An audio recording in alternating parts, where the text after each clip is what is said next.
this up here so that the people on Zoom and in the recording can hear us, is whenever you talk, you will have to come up here and speak into the microphone. And I usually try to keep these workshops really informal so that we can just talk back and forth and get ideas from each other. But because of Zoom, it becomes a little bit more formal. So just keep that in mind as we go. So tonight we're here to talk about micromobility, and I'm going to start out by telling you a little bit about what that is, because I think this term has been hard, and a lot of people aren't familiar with what micromobility is. So can you get to the next slide? So in particular tonight, the subject is these types of scooters. And this is one company that rents them that's called Bird. These are the locations in the United States that they currently are at. There's another company that's pretty predominant called Lime. So there are national companies and there are local companies that rent them. And as an individual, you can go and buy a scooter, which we call a micromobility device. There are other micromobility devices. This is not the only one. But this is the one that the county commission asked us to look at in terms of regulation. So down in the bottom picture there, you see a little girl who's on a non-motorized scooter. So that's also called a scooter. There are kids that are on motorized scooters. There are razors and what have you that you can buy at, you can buy them anywhere. You can buy them at Sam's. This particular Bird model is the main one that this company rents.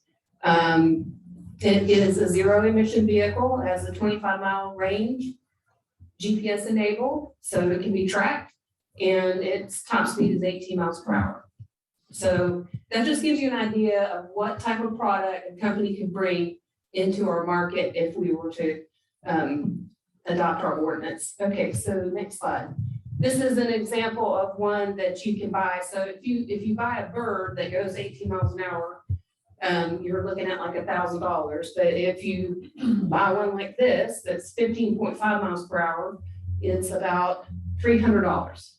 So pretty low barrier to entry there, pretty easy to get one of these vehicles and own one personally. Okay, next slide. So we are not talking, when we talk about scooters, about this. This is like a moped that goes in the travel lanes. So this is not what we're talking about. Next slide. We also are not talking about the Panama City scooter ban. Okay, so just want to make that clear. We are not talking about these types of scooters. There's so many things called scooter. Okay, next slide. We are not talking about this type of scooter.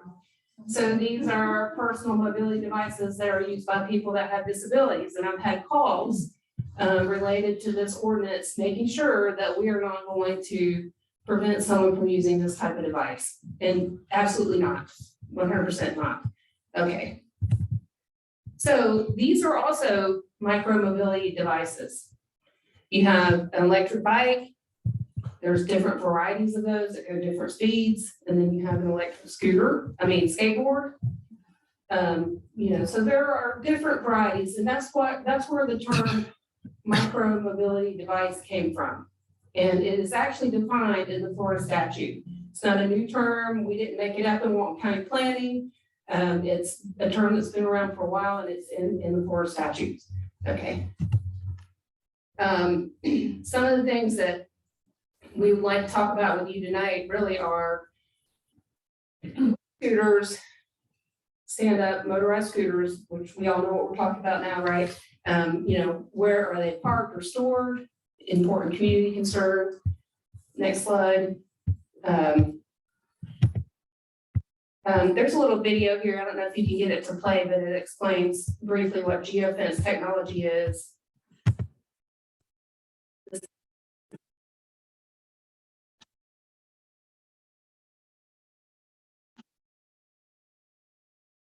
You have your rider riding, and then the scooter stops automatically. So he cannot go outside of where he's been geofenced, essentially. he has to go to the appropriate place to ride his device based on that technology. Okay, so that's what geofence technology means, and I want to make sure that's not, I know that's a new term, and I've been accused of saying things people don't understand, so I'm trying to, if I'm boring you, I'm sorry. Okay, so keep going. Okay, so with all micromobility and what we're talking about today, which is the motorized scooter, stand-up scooter, there's pros and cons. And I kind of want to go through this because sometimes we just have a tendency to see the negative, but the pro is that they are an alternative for equitable transportation. Some people cannot afford automobiles. Some people need to use them as an extension of public transit to get from where the bus leaves them to their last point of destination.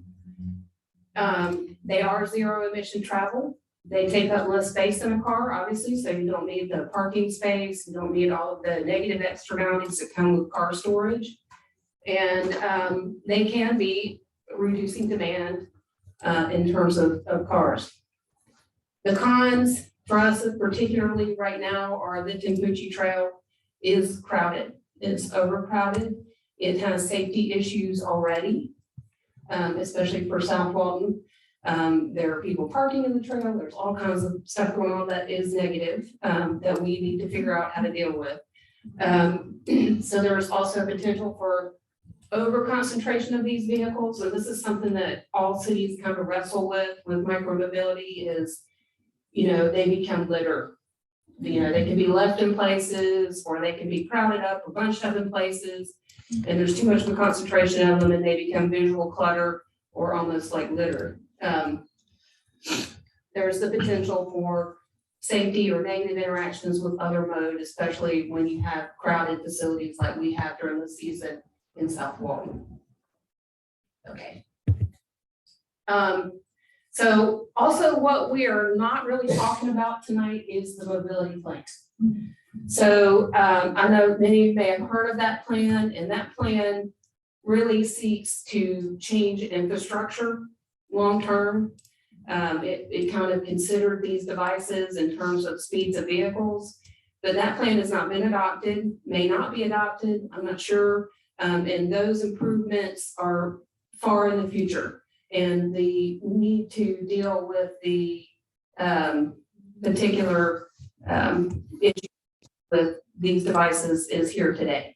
So we are just looking at what we're doing today with these devices. I mean, this is kind of a picture of kind of a mobility plan concept where you have a striped multimodal area that is separated from, if you notice in these pictures, the pedestrians are on the sidewalk where the street trees are. And then your faster moving bicycles and mobility devices are on the separated lane, and then your cars are in another lane. So that's kind of a mobility plan concept, but we're just not there yet. So we're not talking about that today. All right, next one. This again gets back to the concept of planning based on speed of travel. And this is something that the community at large needs to decide moving into the future as transportation gets more difficult and you have more vehicles on the road. So, but we're really not here to talk about that tonight, but I wanted to make sure. Okay, next slide. So what we do need to know tonight is about what the Florida statutes, Florida law tells us about micromobility devices. You remember I said the term was defined in statute, and here it is. And if you read the first line, this is section 316. The operator of a motorized scooter or micromobility device has all of the rights and duties applicable to the rider of a bicycle. Okay, that's huge. It also says that the county can adopt an ordinance that governs the operation of these devices and scooters on streets, highways, sidewalks, sidewalk areas under local government's jurisdiction. So in one sentence, it's telling us that if a bicycle can use a facility, a micromobility device can use a facility. So if we want to name facilities where we cannot have micromobility devices, we've also got to name those facilities as places we cannot have bicycles. So this is where things get tough. Okay, next slide. Isn't there, maybe this is it, but You need to use a there- mic. Sorry, yeah, they can't hear you on Zoom if you don't talk in the mic. Sorry. All right, well, I'll ask this later. Okay, I'm gonna wrap this up in a minute and then I'm gonna hear from you and you're gonna have plenty of opportunity to talk and let me record that. I just want to get through some of these definitions in our ordinance. We'll seek to match some of these statutory definitions, but it does provide us with definitions of what a micromobility device is. And you notice there that it travels at a speed of less than 20 miles per hour, so that's important. Okay, next slide. Here's the next statute about bicycles. It says every person propelling a vehicle by human power has all of the rights and all of the duties applicable to the driver of any other vehicle. So bicycles can go where cars can go, scooters can go where bicycles can go. Okay, next one. Electric bicycles, this is also something I want to talk about because we have a lot of electric bicycles in South Walton. We haven't really heard any complaints at the commission level really about electric bicycles. You know, they do travel faster on the trail. Some of them are capable of speeds of 28 miles per hour. I personally was on one going over 30. So, you know, they are fast devices and they are currently classified as a micromobility device and also have all the rights of a person riding a scooter on where a regular human powered bicycle could go. It's really difficult for us in a regulatory capacity to say you can't have a electric bike or you can't have a motorized scooter, but you can have an electric bike on the same facility. They're classified in Florida law as the same vehicle.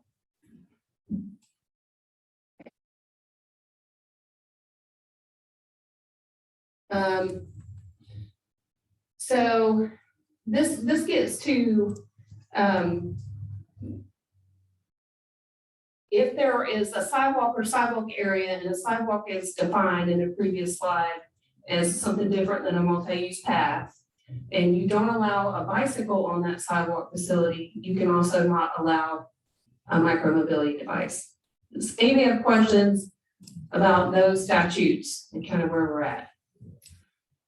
It's always been my understanding and. Mic, please. Sorry, I'm so sorry. Yeah, I just want clarification at this point. Maybe I see a lot of bicycle people out here. It had been my understanding that electric bikes and micromobility devices, they're classified as a bicycle and are used as bicycles only if they go under 20 miles an hour. If some of these, and I hear complaints from people about these bicycles that go over 20 miles an hour, that's inappropriate and unsafe on the bike path. So it seems to me that there is a distinction between that. Yeah. We'll talk about that. I think you're absolutely right. There is a distinction, and we're going to get into, let's see what I got next. There's any more law. Okay. So, given everything that I've told you, you know, I think, you know, if you can think about what should Walton County do, if a Bird or a Lime wants to come into Walton County, which they will, they're in Fort Walton now, so they're moving their way west, they're in Pensacola and Fort Walton, you know, what we can do is regulate the companies that rent scooters in Walton County, and we can put some constraints on them. And one of them can be dealing with speed on the trail, absolutely. You know, our first cut of ordinance has a maximum speed of 15 miles per hour on the Tempucci Trail or any of our trails. So we can do that. And if the company has geofence technology, their devices cannot go over that speed, even if the operator so chooses.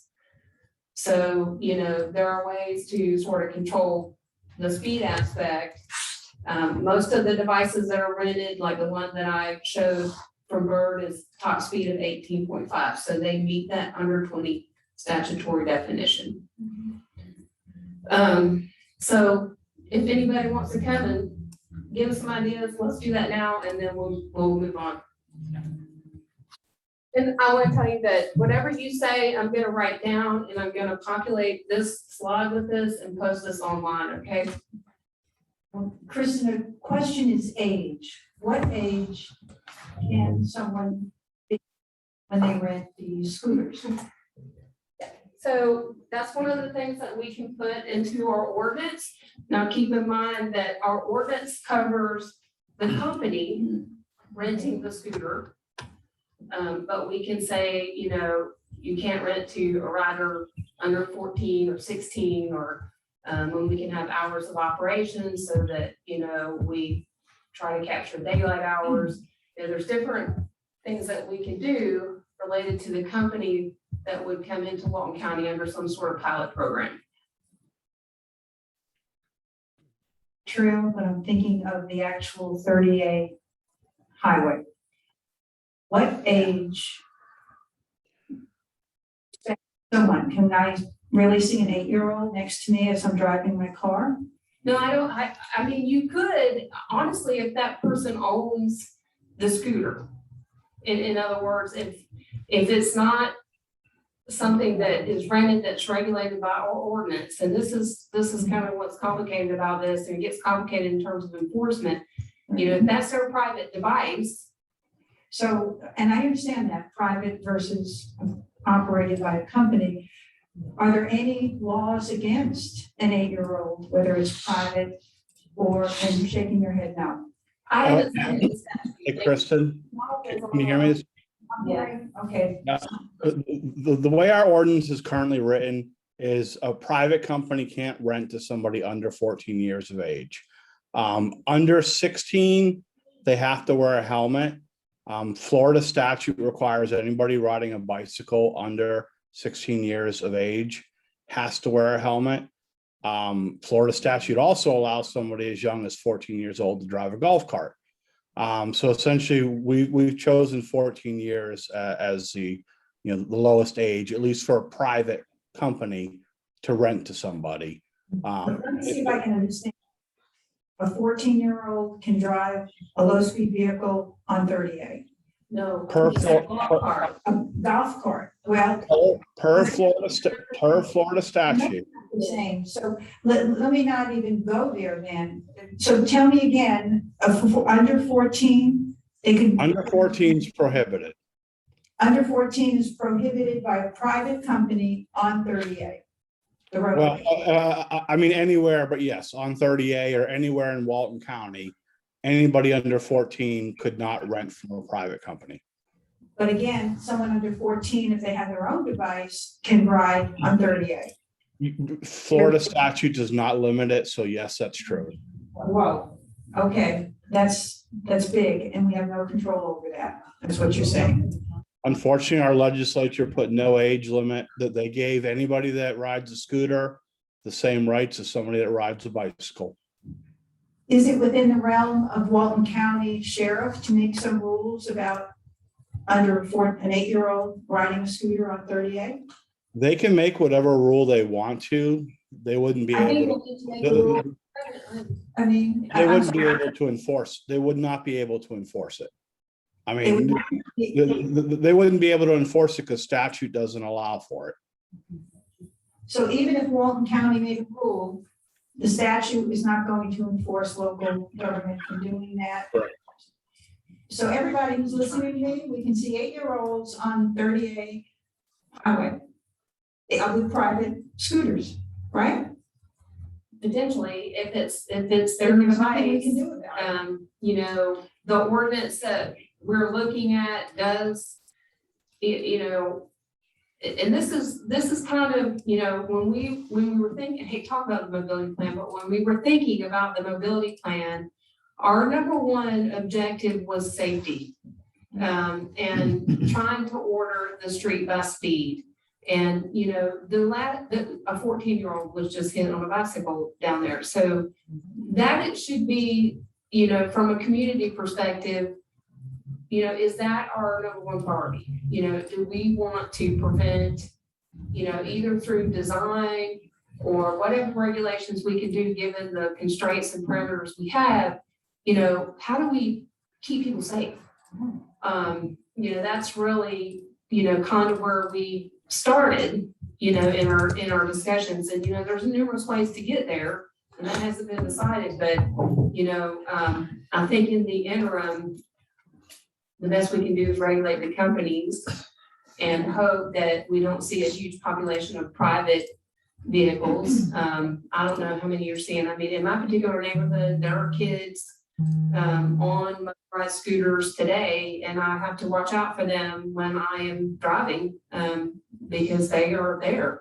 So what I'm hearing is a private company can limit the age of someone renting a micromobility, which could be 18, could be 21, if we decide that.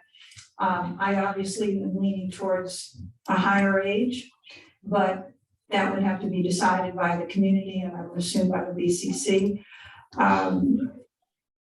Obviously, we're just like the low-speed vehicles. This is a fun activity. This is not something that somebody's going to go to work. I mean, obviously, we see this happening in a very positive way in big cities, but we're a beach community, and that's why we're all here, because we realize it's huge. But I understand Tallahassee doesn't understand they're a Republican, and they're a Republican Walton County. They just don't get it, and they are constantly controlling us. But that's my own opinion. And I look forward to a very high age for the private companies. All right, thank you.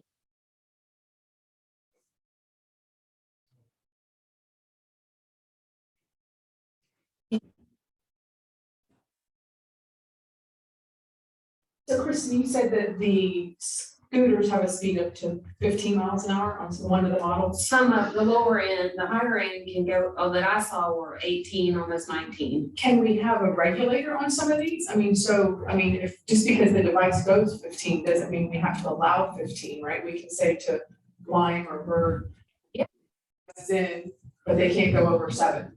Can't go over a certain speed limit. I think given our situation with the overcrowded trail situation, that speed kills. Speed is the number one determinant of how hurt someone gets, of whether or not they survive an accident, or you know, all of those things. So, right.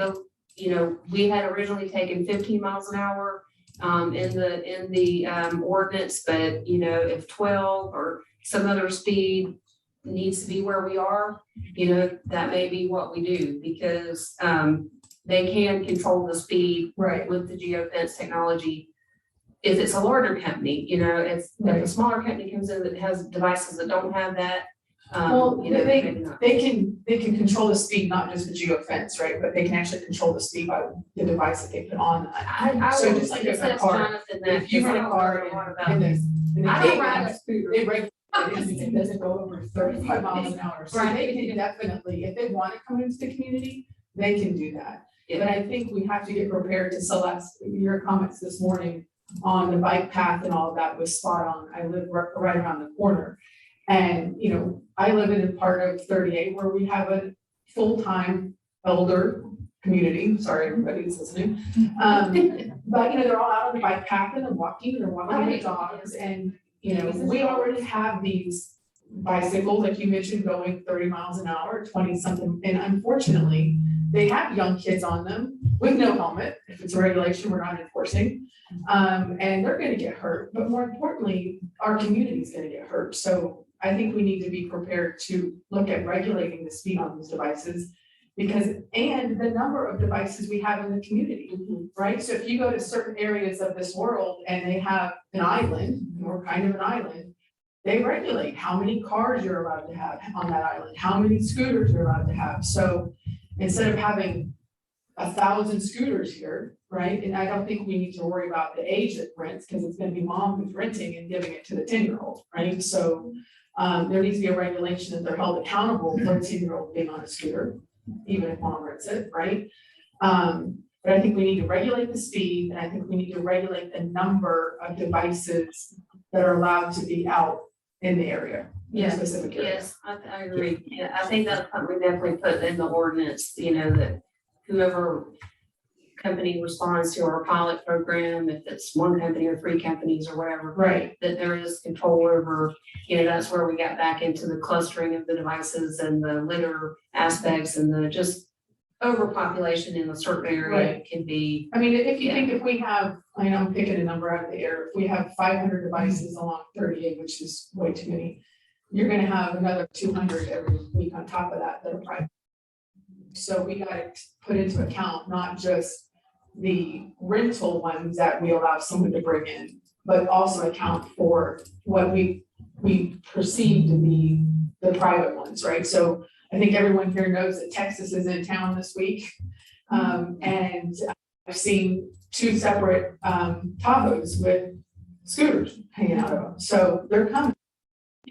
in their own. Yeah, so if we only want as a county 500 in Sobol, then we need to only have 300 rental because we're gonna have 200. Yeah, And that's, what the ordinance does, hey, Chris, what the ordinance does, it does allow the county to limit the number of scooters, allows them to increase them or decrease them at any time as part of a permit. So we are regulating that. And you also have the ability, you know, and most likely what would happen is on the portions of 30A that maybe aren't as populated, maybe it is 15 miles an hour. But as you approach, say, a Gulf place or a seaside, you can limit that to 10 miles an hour, 8 miles an hour, and you can actually map that and then put signs or markings on the path saying what the speeds are. So Yeah, but we have to enforce it. We're not enforcing it now, right? We're not enforcing golf carts on the bike yeah, I path. really like the idea. So I mean, I of- get it, but we vehicle have to doing it. enforce it. Yeah, can they do that with geofencing instead of signs, like, you know, that as the device entered? the they seaside can, area, it would automatically slow down? they can, Kristen, but typically you're supposed to give at least some, just like in a vehicle, you're supposed to give some warning, because you don't want Yeah. somebody going 15, all of a sudden it just starts Like slowing on- down. You know, you need, right, you need to have something. Yeah, so- Well, and I'll be honest with you, that's what actually happened at first. When they first introduced the geofencing technology, it abruptly stopped. So people were basically going 15 miles an hour and then stopping immediately, and they had a ton of accidents because of it. So now what it would do is it would gradually slow down. So as you're approaching that 10-mile-an-hour area, it'll start going down to 14, 13, 11, 12. So then it would take you to 10 by the time you get there. And just like if you go outside of the area, you know, at a certain point, we also have what's known as a deployment area.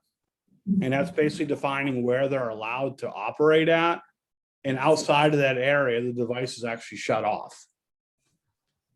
And that's where we'll find it laying on the side of the bike path. No, they cannot do that under the ordinance, so that's the other thing that we have in the current draft, and after this meeting, I'll post the current draft based on what you all tell me that might change it.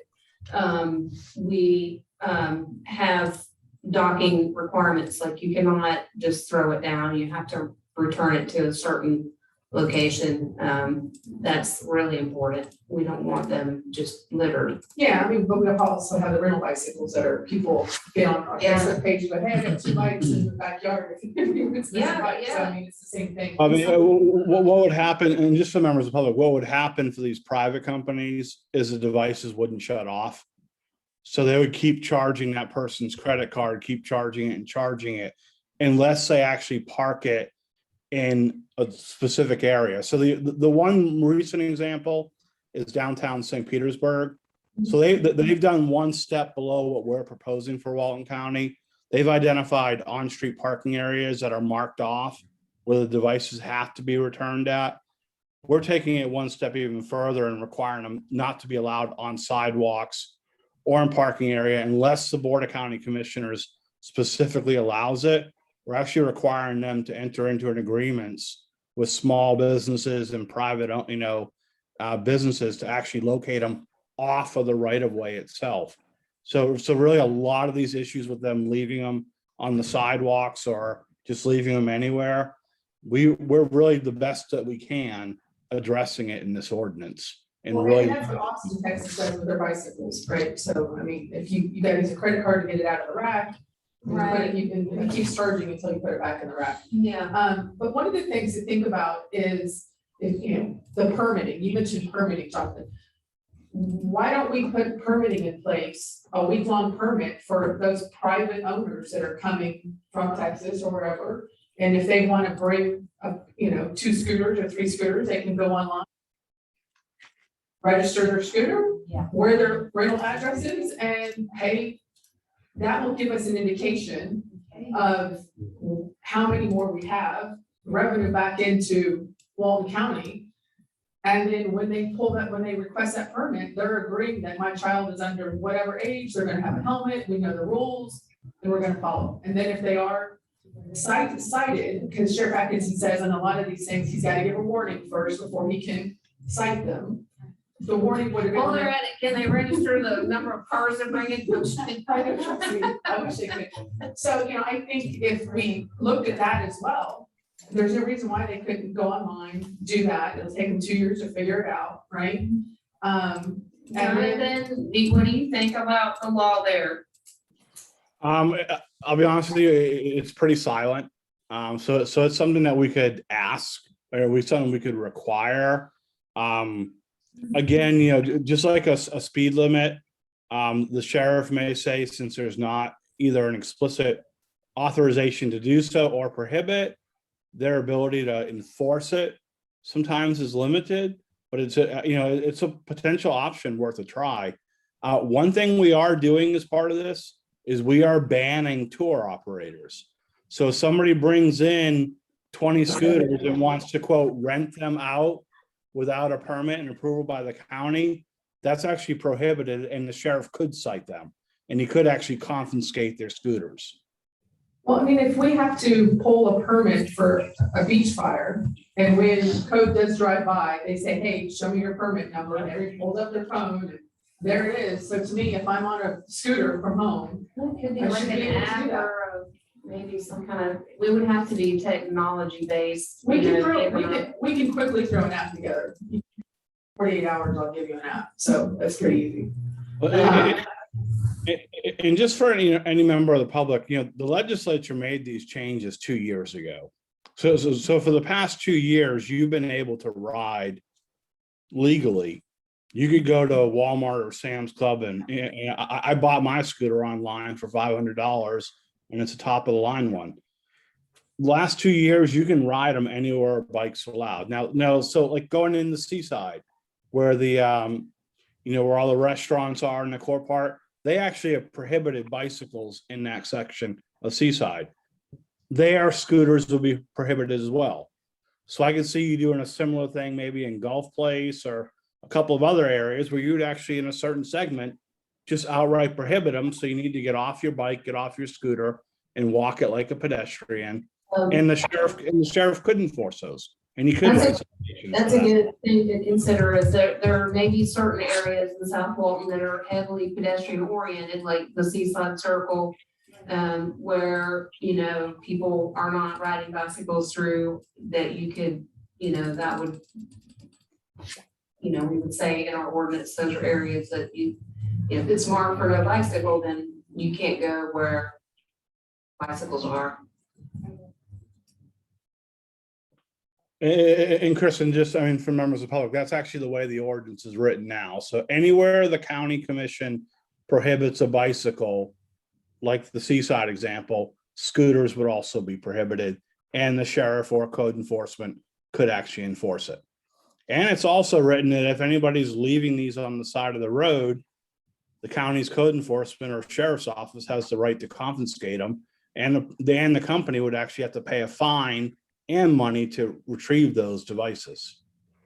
And if it happens too often, the Board of County Commissioners can pull their right and their permit to operate the system. So there are a lot, this is something that's been going on for about 4 years now. Walton Counties is sort of benefiting because the commission, had the hindsight to put the moratorium in effect. So they've really been able to see what's worked and what hasn't worked in a lot of communities. And this ordinance is really restrictive. It's not going to be a free for all. And if it is, I'd suggest the county or the sheriff's office has a code enforcement out there and they'll have the right to take those vehicles away. And, it's also, pay for them to get a fine, they can lose their money. And we're also requiring them to put an investment up front to define areas where they actually have to park. So, there's a lot of barriers to entry built into this ordinance that don't exist in a lot of these places where you have a free-for-all type of situation. There's also data collection built in, which to planning gigs is really important. So we can see, how many people are using these devices and how are they using them. Kind of like we've been tracking how many people are using the transit that went to Grayton.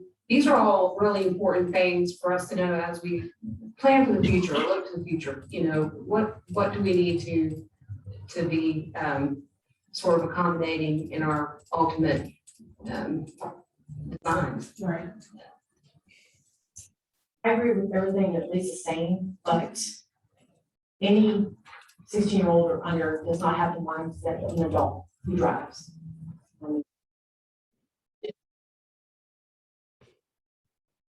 With them, because with golf carts, you have to have a driver's license if it's one that drives on the road. You don't actually, which is a bad part. In the Florida statutes, maybe we should change them. Kids get hurt or other people. So, Jonathan, we had 14. It sounds like 16 is more acceptable. That's fine. We can certainly limit it at 16. Ultimately it becomes an enforcement issue, but we could most certainly limit it to 16 years and older. Parents accountable, because parents just turn them loose. Yeah, need to hold them accountable. Yeah. Sorry. I want to talk about our infrastructure for these kind of vehicles and other vehicles, what we have now, and enforcement. But first, I've got to say, it's so ironic that Seaside, that was the bicycle pedestrian friendly community, is now banned bicycles, which goes to show you how a lot of ideas and concepts in theory don't really relate to real life.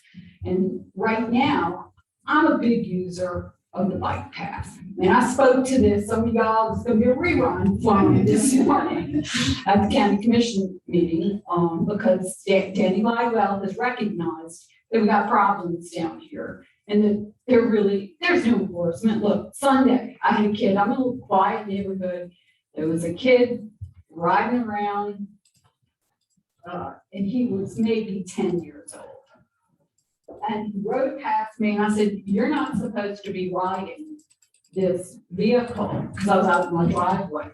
He goes home or his vacation rental and gets his friends and everything, and then they just keep circling and circling. The golf cart. And a golf cart, yeah. Or most people. And, that's where we've got all these rules and regulations and nobody's following them, and so the parents will, look, I had another parent, on the bike path, riding a golf cart, one of those little bitty ones.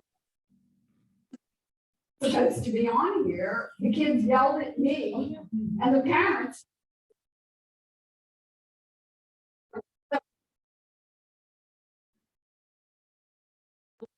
Things, it is going to be just a mess, a complete mess.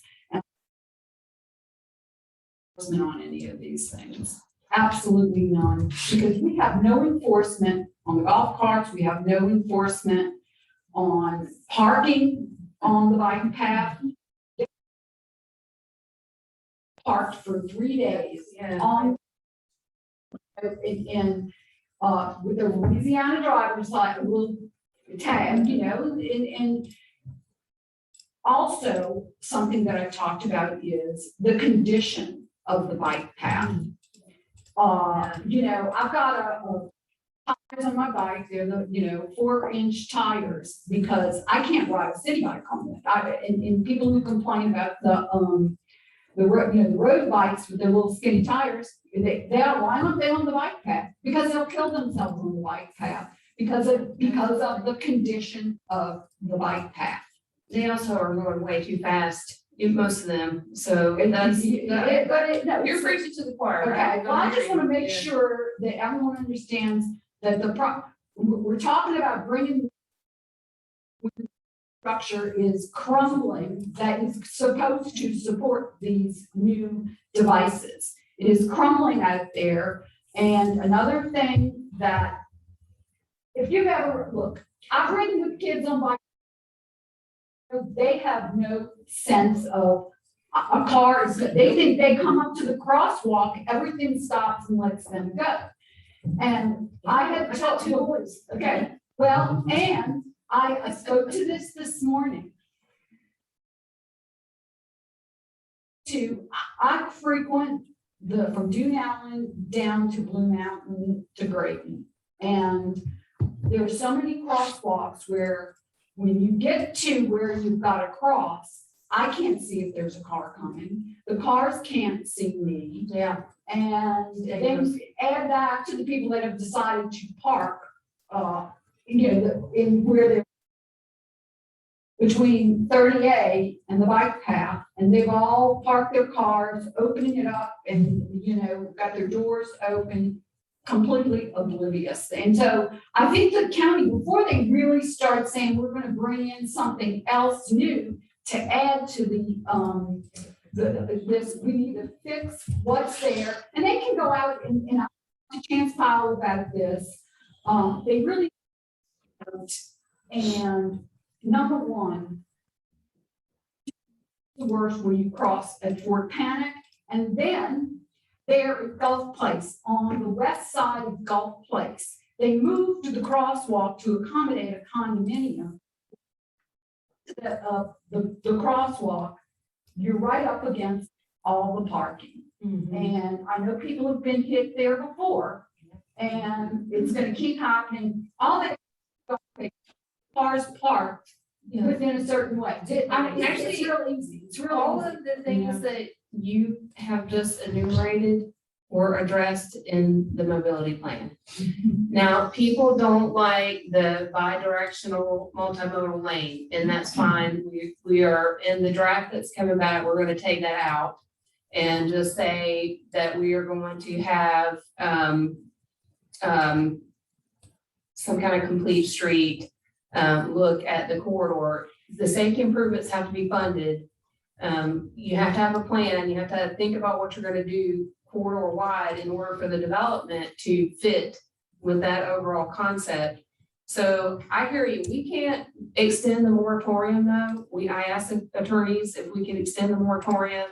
The answer was unequivocally no. I said, can we ban them? The answer was unequivocally no. So I don't know, other than pass this ordinance to regulate them and continue to advocate for the mobility plan, some level of improvement, even putting wide shoulders. And this is something I've talked about. You know, if people don't want to put in a third lane, or they don't want to go the full way of separating by speed of vehicle, we're worried about character or whatever, you know, all of that. There are other interim things that can be done, either, you know, pullouts for low speed vehicles. But what you're talking about too with the parking, you know, this is something to keep in mind. There's a lot of people that think we should have, you know, angled parking all the way down 38. Think about that. You know, is that the choice for the community, you know, given that you can't see and it's dangerous and, you know, you're going to have a row of vehicles aesthetically, you know, just parked all down the road. You know, is that where I didn't hear that when we did our original public involvement. I heard safety number one, aesthetics, we want to keep our community character, and we want to do something to improve the trail facility, number one. The trail on both sides was a huge thing that people told us in all of that community work. But if we don't get some sort of concept going, you know, whatever that be, if it's wide shoulders, put 5-foot shoulders on either side and let the higher speed bicycles use those, let the low speed vehicles pull over there.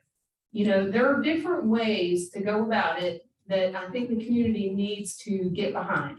Let it be, you know, whatever idea, you know, we don't want to cram anything down anybody's throat, but the infrastructure issues you talked about are huge. And there's a lot of different ways to go about it. We're here to support, you know, we'll do, you know, one of the idea I had was we need to do some high level graphics, you know, we need to get into the actual way things would look on the ground.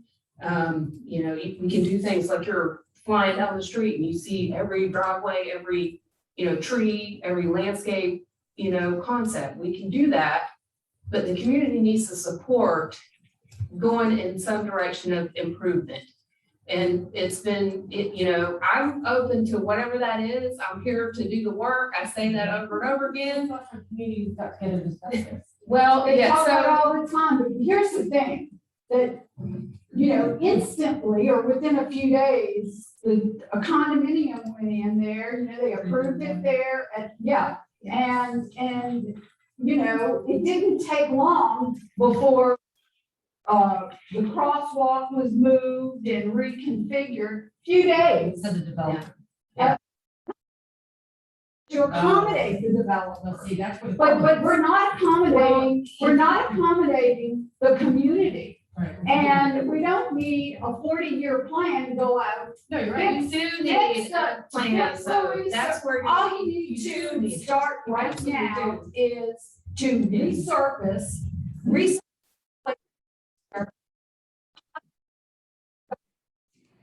that are in the bike path, you're gonna hit them.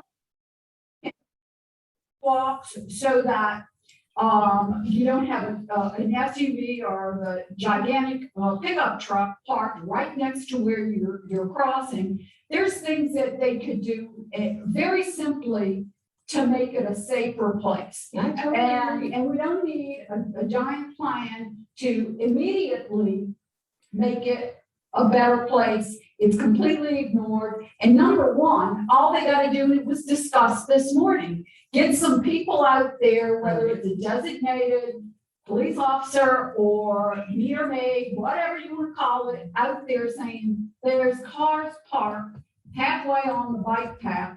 We're gonna get out here. Instead of people don't care about tickets. I've been with my brother-in-law in New Orleans. I got a $25 parking, no problem.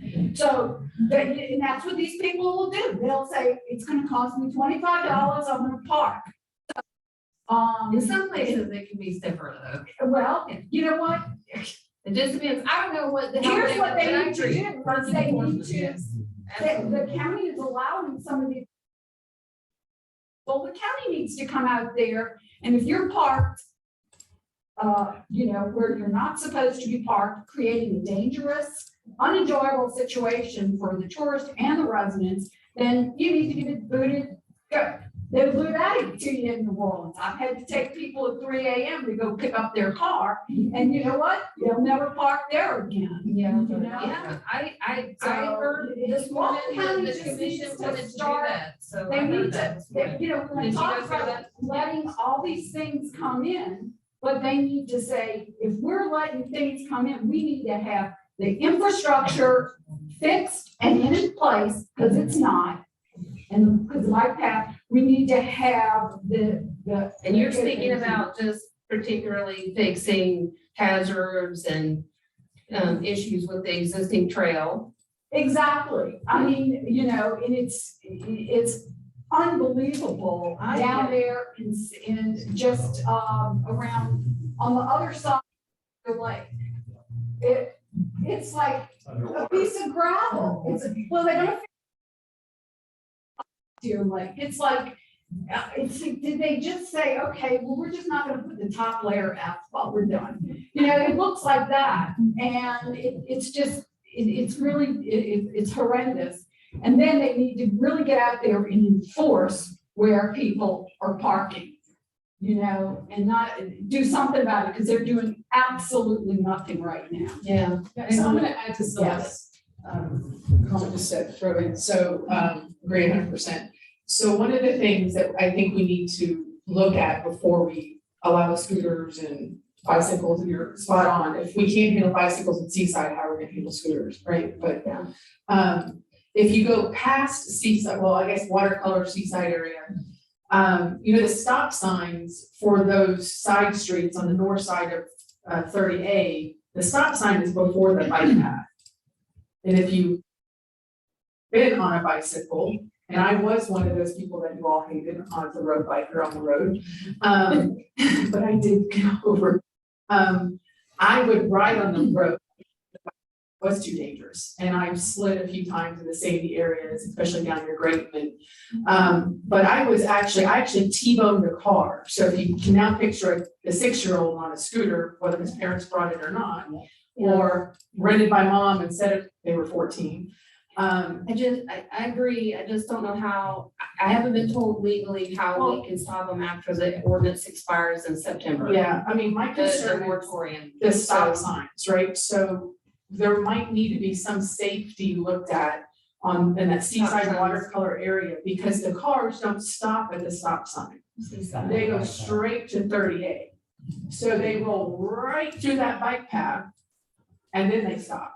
So they're half a car length out. Are you talking about, from Seaside west towards Drayton? Yeah, In that starting in area? that little watercolor, as you come into Seaside, all of those streets going north. Yeah, it kind of turns into a sidewalk. Yeah, so that Jackie sidewalk. That bike path there on the north side is on the south side of the stop sign. Yeah, So there's not one car I've ever seen, even if I'm driving by, and I T-boned a car as I was riding my bicycle slowly in that area, and people to the stop sign and got a nice view of my face on his passenger side window. yeah. So, you know, I'm old enough and big enough to handle that, but a 6-year-old on a scooter or a 12-year-old on a scooter who's doing however fast we're gonna let them go is going to get hit, and he's going to hit a car. So we need to look at that safety component as well in those areas, whether we put, I don't want to say speed bumps, because that would be, So but on the bike, that would be dangerous. The path is dangerous as is. We know safety improvements need to be made. This is something, so the TDC maintains the trail. This is something that maybe we can get on the radar there that, you know, Well, you know, yes, there are safety so improvements listen, that I need to be think, made. you know, and I've talked to a few people Not that are in sure of that, agreement with me, and some are not in agreement, so it is what it is. But I agree with Celeste. So one of the things that we need to do in the TDC BCC meeting last week, I just kind of had a little light flash, and I can't wait for Chance to get back from down south, but you know, we have flashing crosswalks in some areas, and I know that they're expensive. But if the way I look at it right now, the TDC is advertising to whomever they're advertising to come to South Bolton. They're not advertising to go to the Feniac. I don't see any pictures, any of these advertisements that doesn't have a beach on it. So we're advertising the beach. With that, we're now asking the tourists to use our neighborhood accesses, all the county accesses, whether it's a public or neighborhood or whatever we want to call it. And we're encouraging these tourists to use our crosswalks to get to these county accesses. And so we're actually saying, hey, come here, spend your money, enjoy the beach, but risk your life crossing the street, right? So with TDC dollars, because we heard Clay Atkinson mention last week how they can be using some of this money that they're not using. We could afford a flashing crosswalk at every single one of these that promotes you to either where the bike What'd they path say? crosses over or Yes. where. You know, Did they say yes? well, I'm still working on that. But you know, it's tied to tourism, right? If we're asking these tourists to cross over and go to use our access to the beach that we advertise to them, by God, let's do it in a safe manner. Right? So let's use some of that TDC dollar to put those flashing crosswalks in. And then to Celeste's point, we shouldn't allow at least 3 car lengths of parking on either side of a crosswalk. You can't see children, and we all go up and down these roads. It's just a matter of time. right? Yeah, I And- imagine there's gonna be more on that. I've heard Commissioner Gladwell today say he's very interested in enforcement and directed us to, work on that. So, I also heard him, talk about occupancy and different things today. Oh, that's. So, that's, I got a hold of the list, so that's a little tough. we So- do what they say, so we're Yeah, ready to go. so We'll have to, those are the things we'll work on that. Yeah. Actually,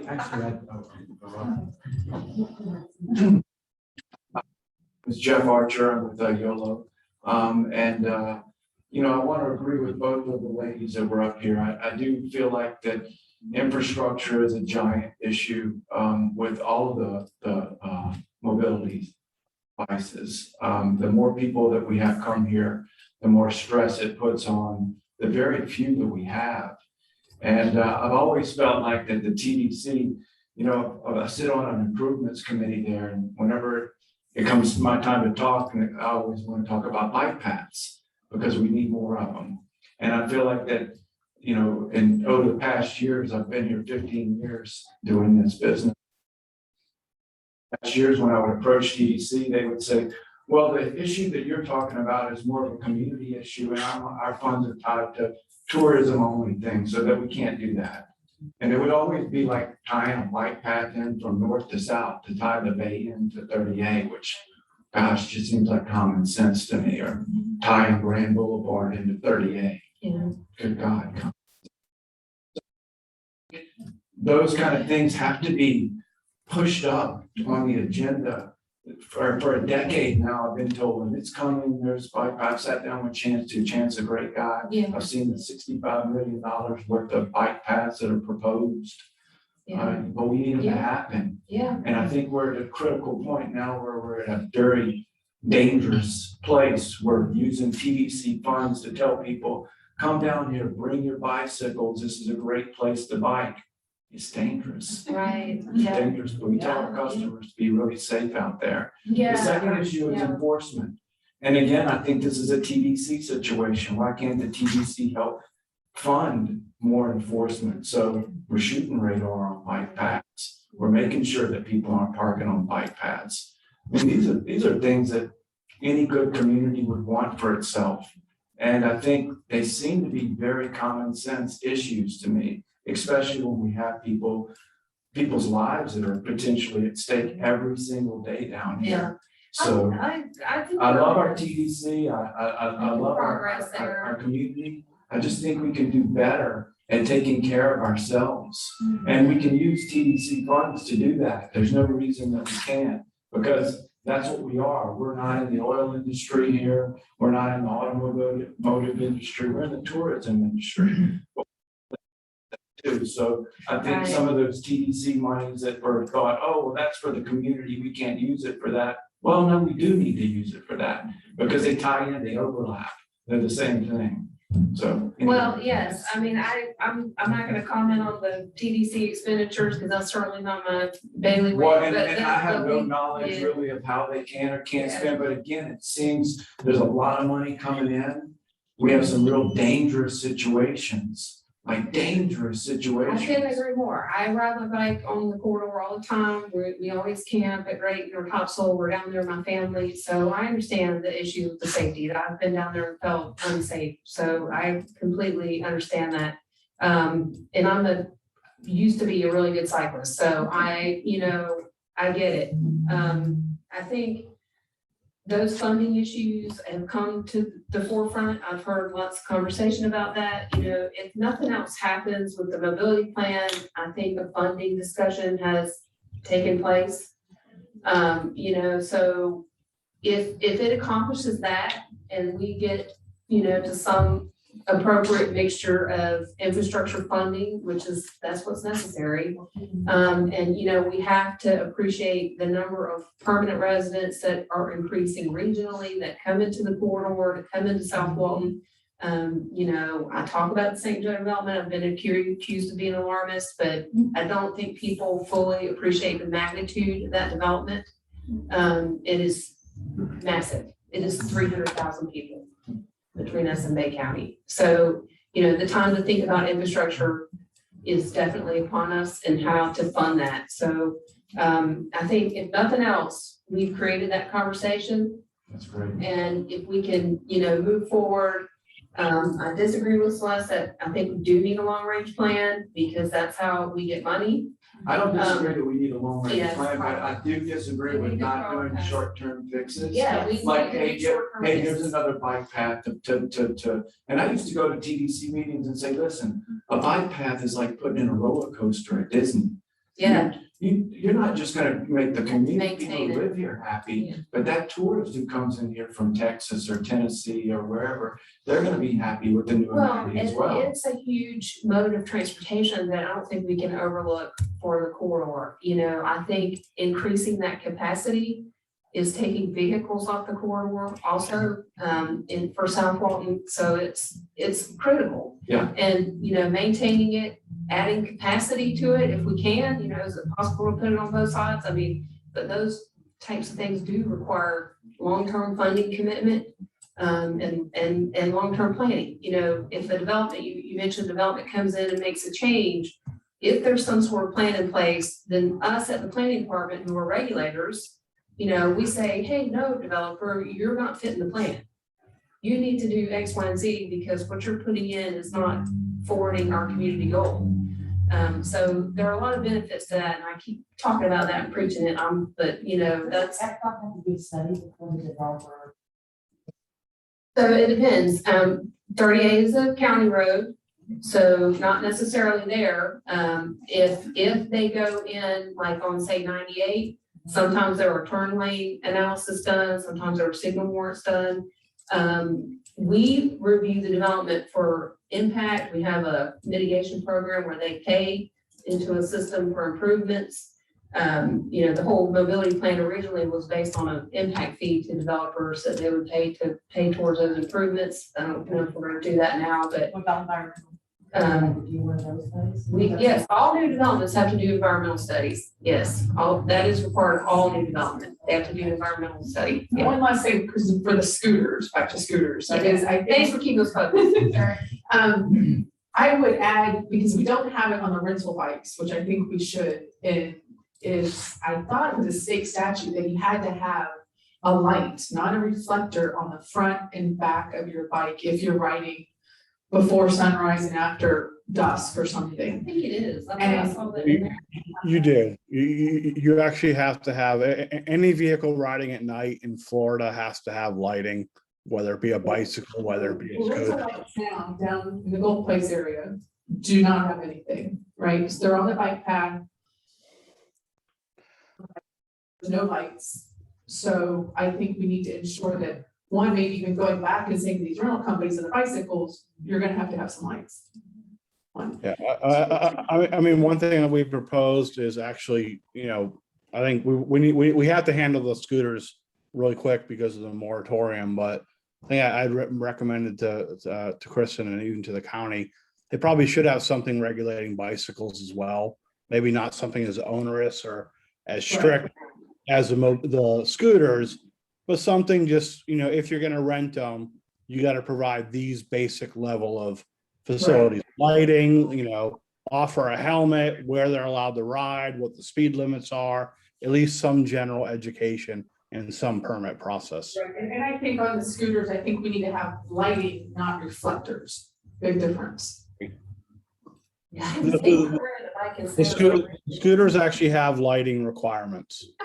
Yeah, The scooters actually have to have a front and back light on them. light, not a reflector. Light, actual physical illuminated light. And Kristen, just really quick on the infrastructure. I mean, we've heard a lot from the community. Kristen mentioned we're going to come back and streamline a little bit.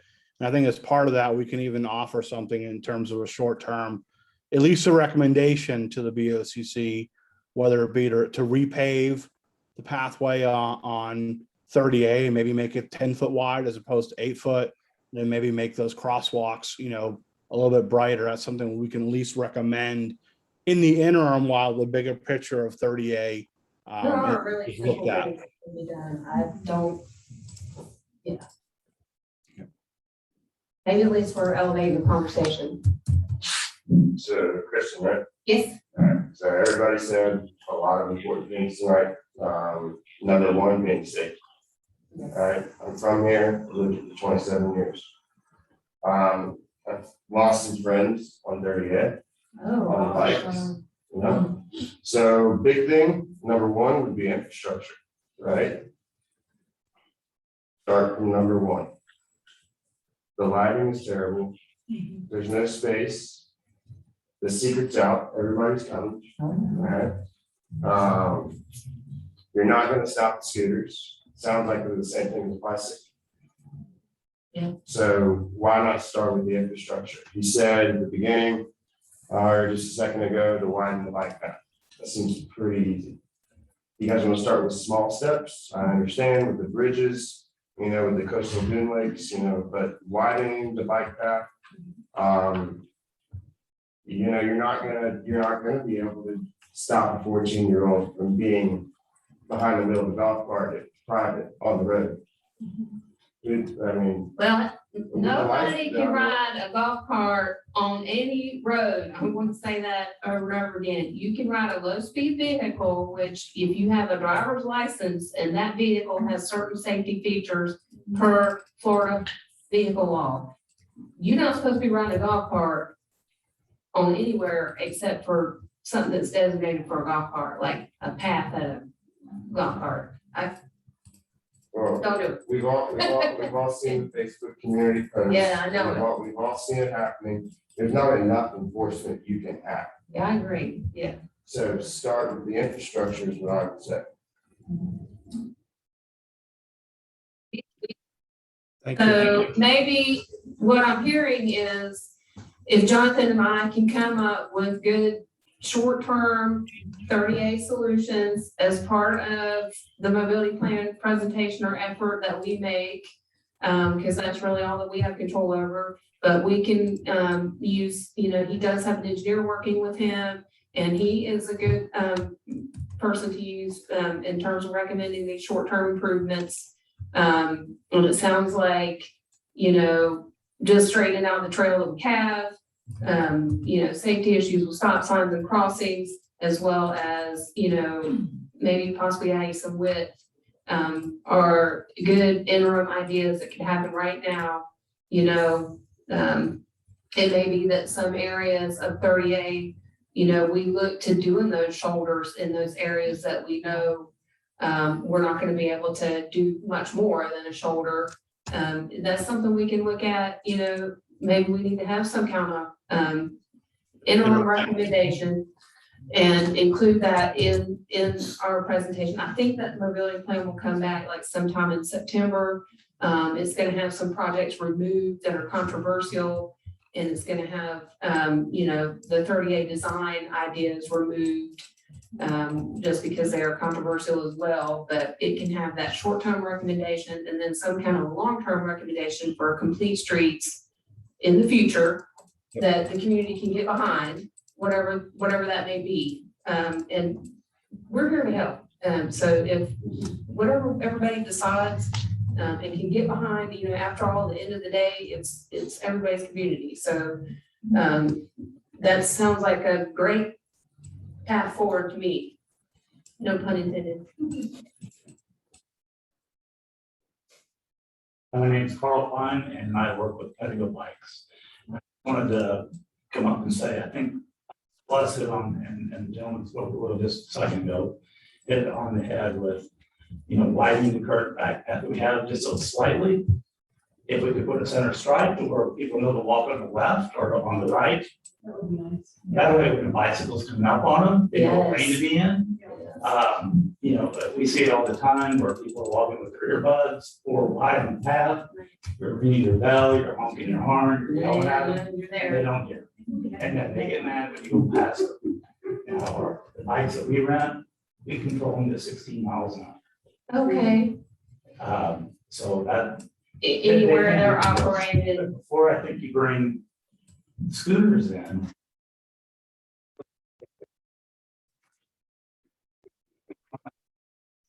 Want to see our bikes being used the proper way.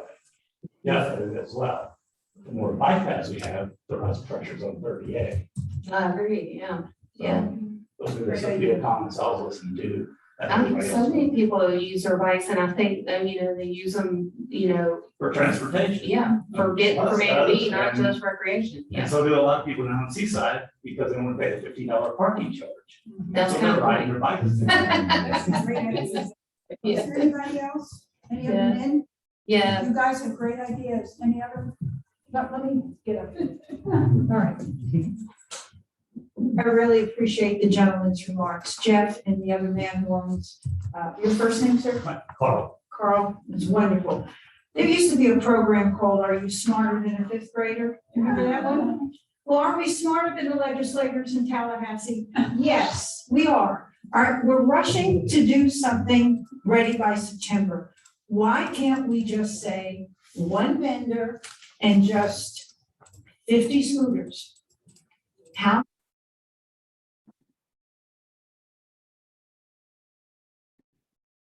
Rushing for perfection, we're smarter, we can say, and we can limit actually vendor, 50 scooters. And then I love Lisa's idea about a permit. You have to get a permit for a fire. So if people are coming in with their private scooters, they need to get a permit. They need to get the license, they need to pay. Then the legislators in Tallahassee, we do not have to roll over and have 5 vendors come in and find it, that, we have definitely not written anything that says. I know that, but you're here for ideas, Yeah, and I'm just saying, yeah, we absolutely. can't be pressured, Jonathan, to put something Yeah, there in September that's gonna come back. We can do the minimum. Yeah, no, I 100% agree. I mean, originally I recommended one vendor. I recommended competitive. Recommend what, Jonathan?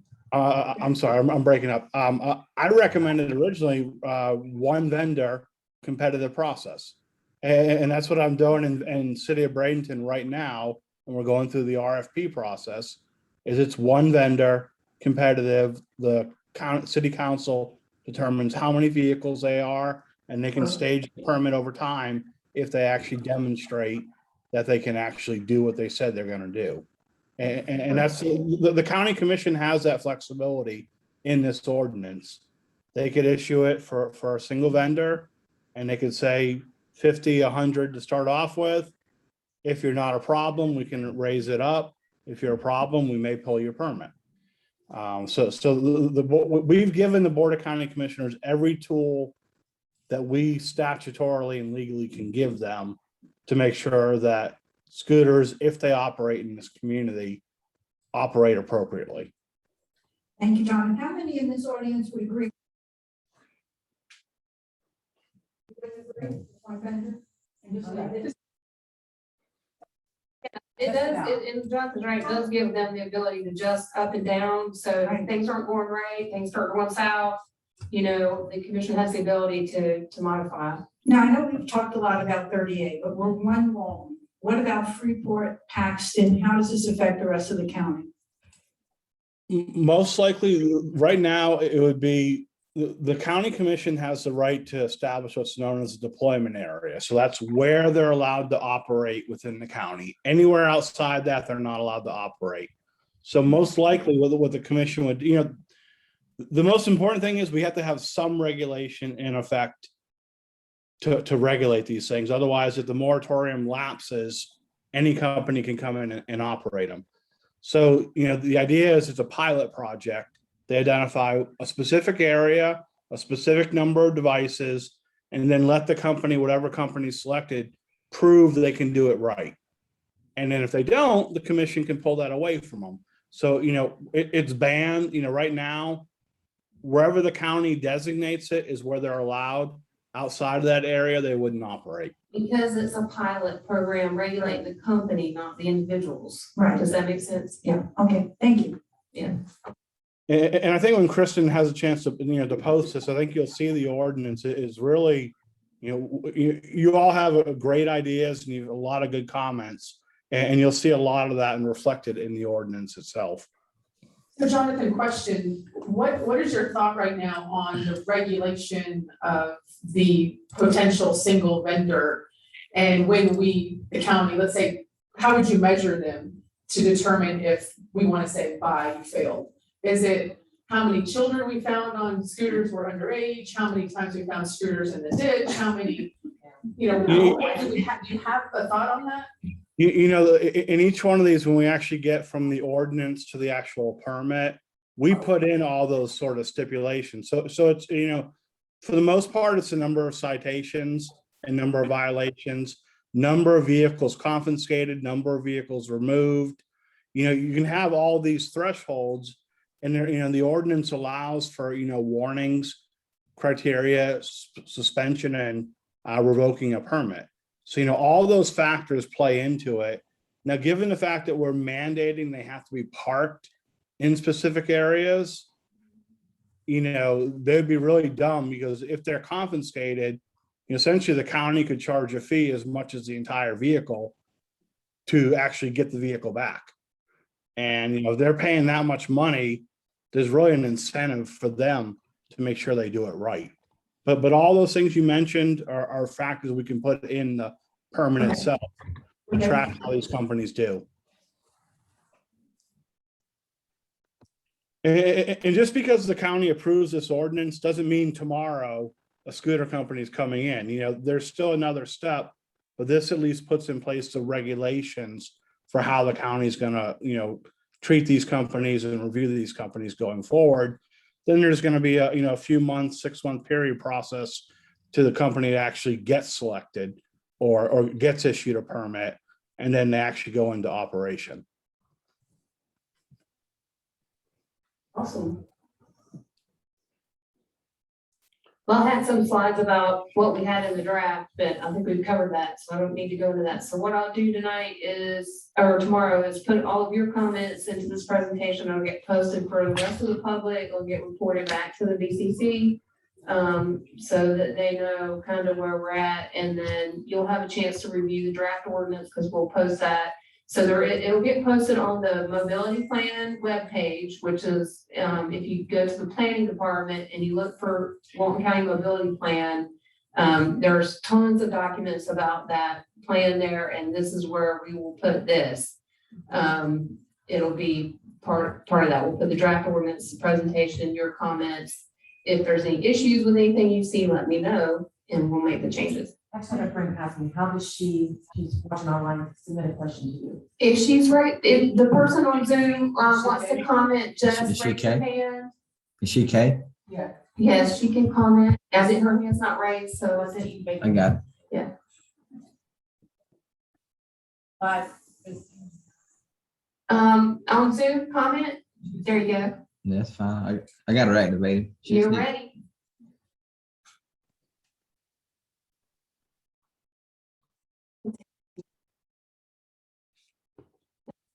Good. Unmute your mic. Don't you hate that? I swear, Zoom, right? It's always- There you go. Their mic's working.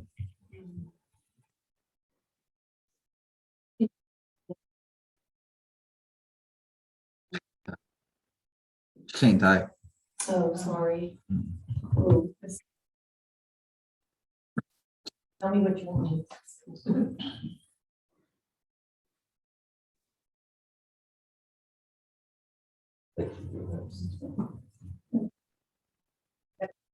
She wants to ask about the helmet. Are you gonna require them all to wear helmets?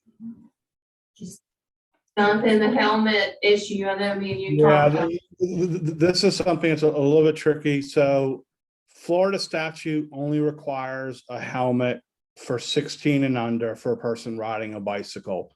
So a person riding a scooter would have the same requirement. So that's why we had, if they establish it at 14, between 14 and 16, they'd have to wear a helmet.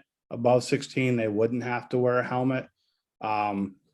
But, other than that, there's really not a restriction. And then if we change that to 16 years old, the helmet really wouldn't be required. And I'll be honest, they've tried it in a few locations.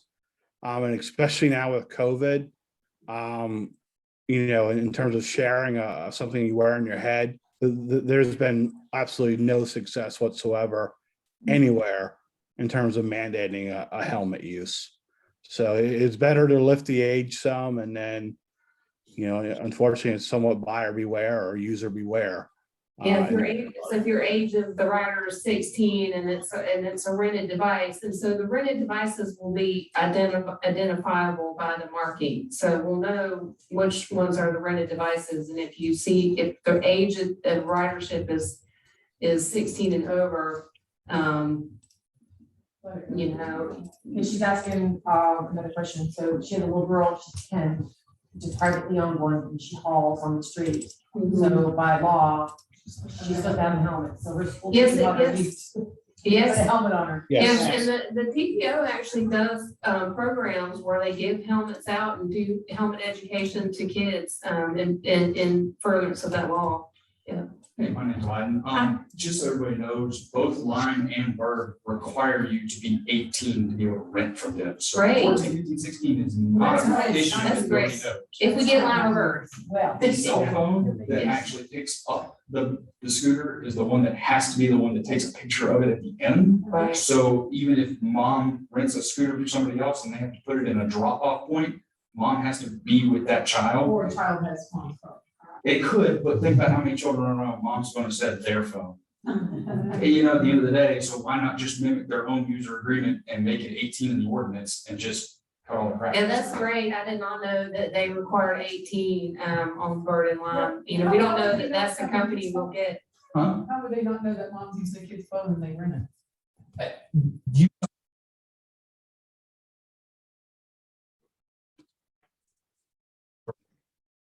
Verify who you You know, these people send a text to that phone and. look, it has a better chance of succeeding than Right. trying to regulate scooters who are coming in from out of state. Yeah.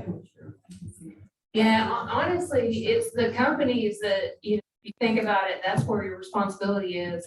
It's when you have individuals that, you know, There's always. we gonna be don't have a lot of control over. Yeah.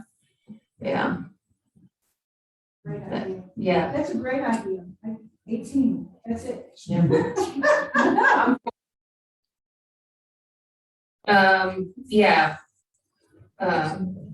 It's test.